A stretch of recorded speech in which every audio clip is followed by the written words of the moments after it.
No dia 19 de janeiro de 2000, logo cedo, moradores do Boland Hall, na Universidade Seton, Nova Jersey, foram despertados por um alarme de incêndio. Muitos nem sequer saíram da cama. Alarmes de incêndio eram mais do que um acontecimento semanal nos dormitórios.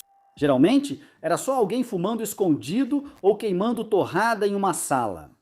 Eles tinham pouca vontade de evacuar para o frio congelante da noite, então permaneceram onde estavam esperando o alarme parar.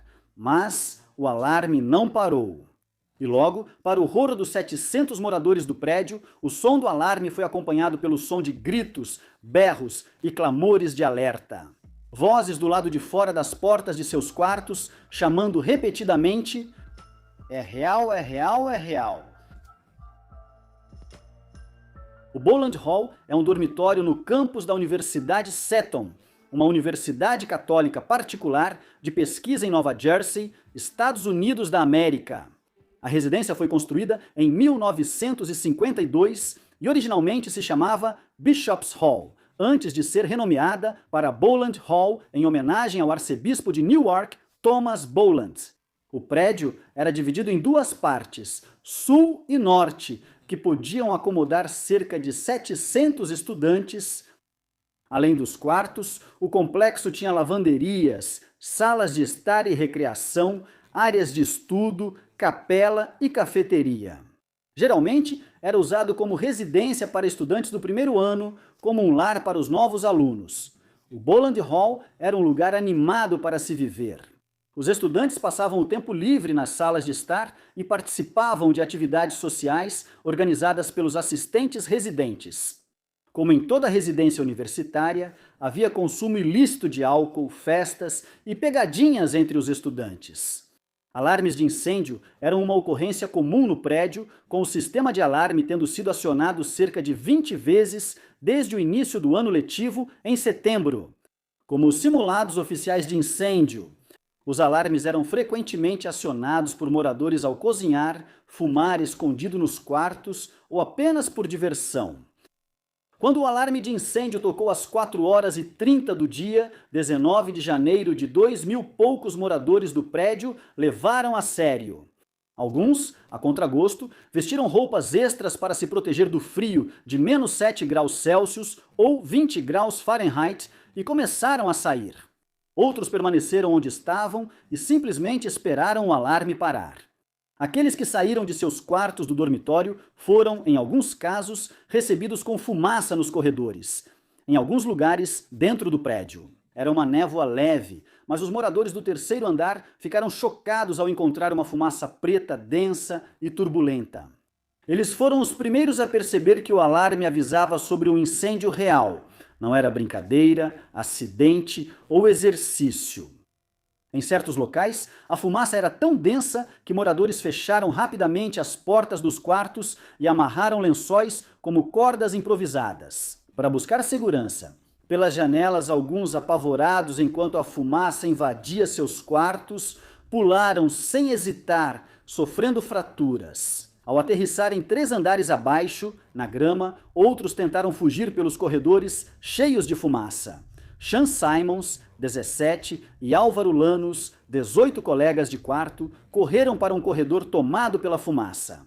Eles imediatamente perderam contato um com o outro em condições de visibilidade zero. Álvaro tentou voltar ao quarto do dormitório de onde saíram, mas esbarrou numa parede e teve que ir até a escada. Tanto Álvaro quanto Sean conseguiram sair do prédio, mas ambos ficaram gravemente queimados durante a fuga. Muitos outros estudantes também sofreram queimaduras e lesões por inalação de fumaça, enquanto fugiam rapidamente.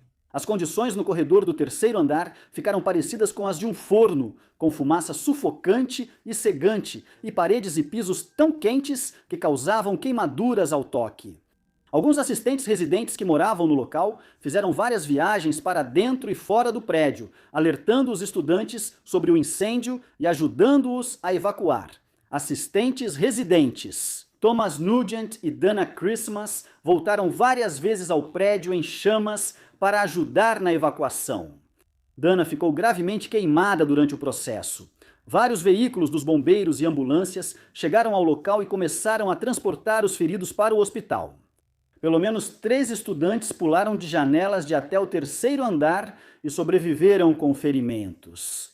Muitos outros se prepararam para pular, seja fazendo cordas com lençóis ou jogando colchões no chão abaixo.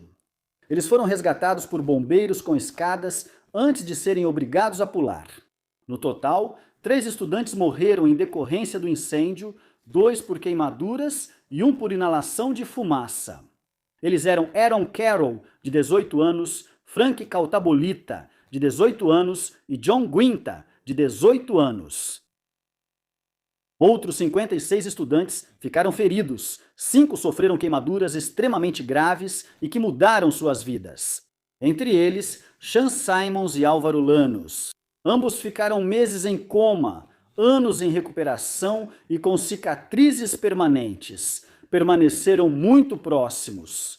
De fato, a primeira pergunta de Sean ao acordar do coma foi simplesmente: como está o Aldana Christmas? O monitor, que retornou ao prédio para ajudar na evacuação de mais estudantes, teve queimaduras graves. Isso cobriu 60% do corpo dela, mas ela também acabou se recuperando, embora com cicatrizes para o resto da vida.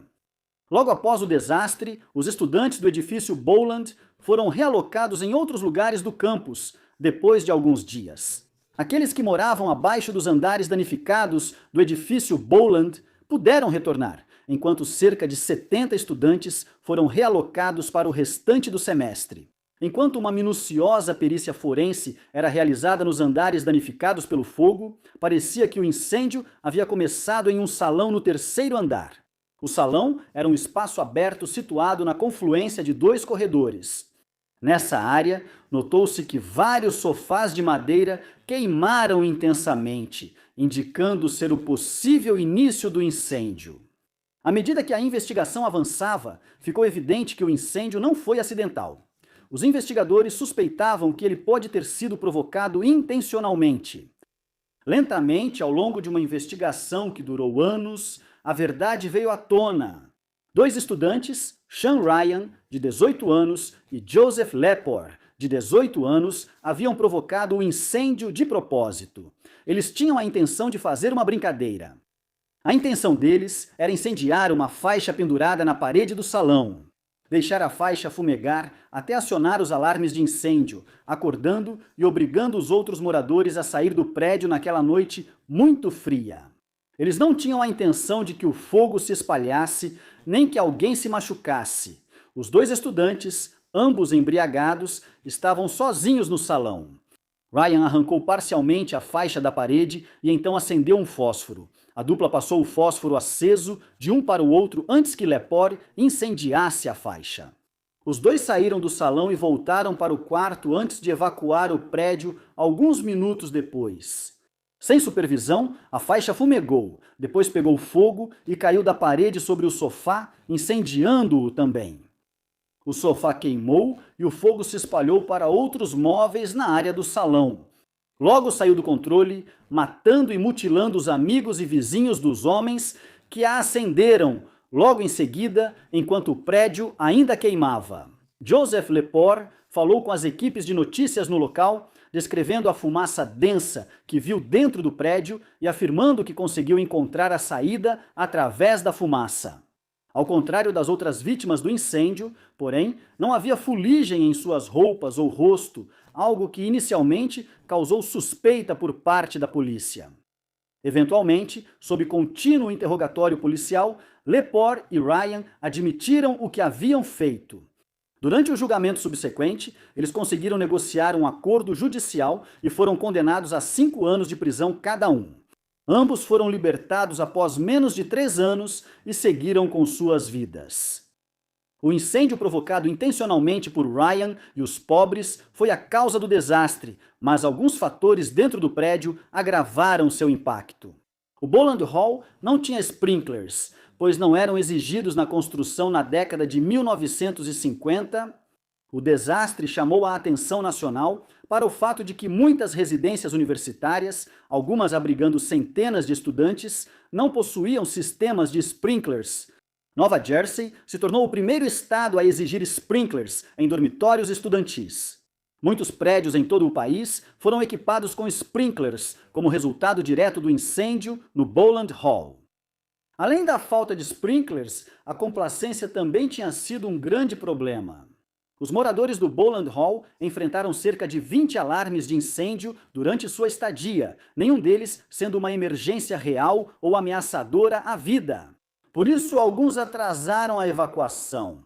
Alguns até permaneceram onde estavam até ouvirem seus amigos e vizinhos gritando que a emergência era real. Assim que se recuperaram o suficiente, Sean Simons e Álvaro Lanos iniciaram uma campanha para conscientizar sobre o perigo de incêndios em residências universitárias.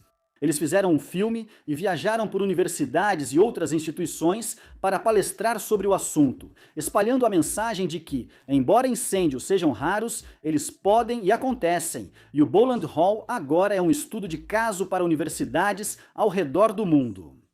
As mudanças feitas após o ocorrido salvaram dezenas, talvez centenas de vidas e pouparam inúmeros jovens e suas famílias da dor, perda e sofrimento que um incêndio em uma residência universitária pode causar.